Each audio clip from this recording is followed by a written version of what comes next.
Hi గీతిక, ఎలా ఉన్నావు? బాగున్నావు. ఓకే గీతిక, మన పేషెంట్ ఒక 1.5 year బ్యాక్ తను మ్యారీడ్ అయింది. ఆ తర్వాత మనకి ఆల్మోస్ట్ జనవరిలో మన దగ్గరికి వచ్చింది. అప్పటికి తను last menses date 16th October, delivery date వచ్చేప్పటికి మొన్న July 23rd 7కి ఈడీడీ ఉన్నింది.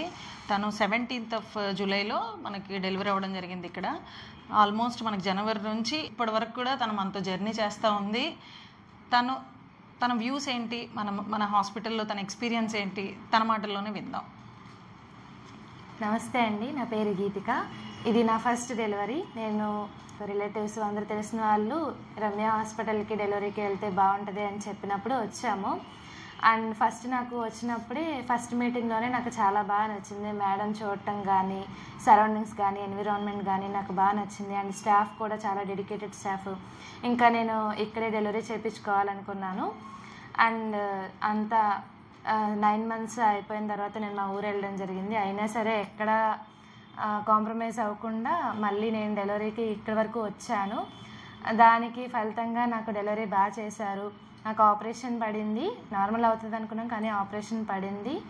అండ్ బేబీ ఓవర్ వెయిట్ ఉండడం వల్ల అండ్ నాకు బ్లడ్ తక్కువ ఉంది చాలా, అందుకు ఆపరేషన్ పడింది. అయినా సరే మేడం చాలా జాగ్రత్తగా చేసి ఎంత సీరియస్ అయినా సరే మళ్ళీ నన్ను నార్మల్ స్టేజ్కి తీసుకొచ్చారు. నన్ను చాలా బాగా చూసుకున్నారు. స్టాఫ్ కానీ, మేడం కానీ, సార్ కానీ చాలా బాగా ట్రీట్ చేశారు.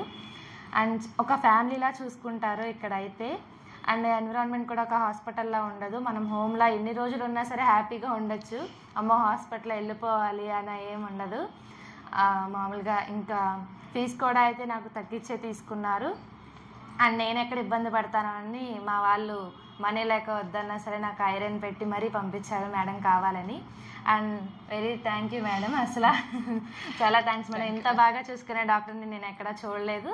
సో నేను మళ్ళీ ఇక్కడికి డెలివరీ అయ్యి 1 month అవుతుంది. అందుకే నేను మళ్ళీ 100 kilometers ట్రావెల్ చేసి 1 month అయినా నేను మళ్ళీ ఇక్కడికే వచ్చాను. Thank you Geethika. ఓకే, ఏం లేదండి, తను ఎనీమిక్ పేషెంట్, కొద్దిగా బేబీ వెయిట్ ఎక్కువ ఉన్నింది. ఎనీమియా వల్ల యాక్చువల్ డ్యూరింగ్ పోస్ట్ ఆప్ పీరియడ్లో బ్లడ్ ట్రాన్స్ఫ్యూషన్ జరగడం జరిగింది. అప్పుడు బ్లడ్ ట్రాన్స్ఫ్యూషన్కి కాస్త రియాక్షన్స్ వచ్చి కొద్దిగా ఇబ్బంది పడడం జరిగింది. ఇమీడియట్గా మేము ఇక్కడే ఉంటాం కాబట్టి వితిన్ 5 minutesలో మేము వెంబటే తను చూసుకొని వెంబటే రివర్ట్ చేసుకోగలిగాం అన్ని కాంప్లికేషన్స్ను కూడా. ఇబ్బంది లేదు, షీఈ్ వెరీ ఫైన్. ఆ తర్వాత బ్లడ్ ట్రాన్స్ఫ్యూషన్స్ ఆపేసేసి ఐరన్ ఎక్కించి పంపడం జరిగింది.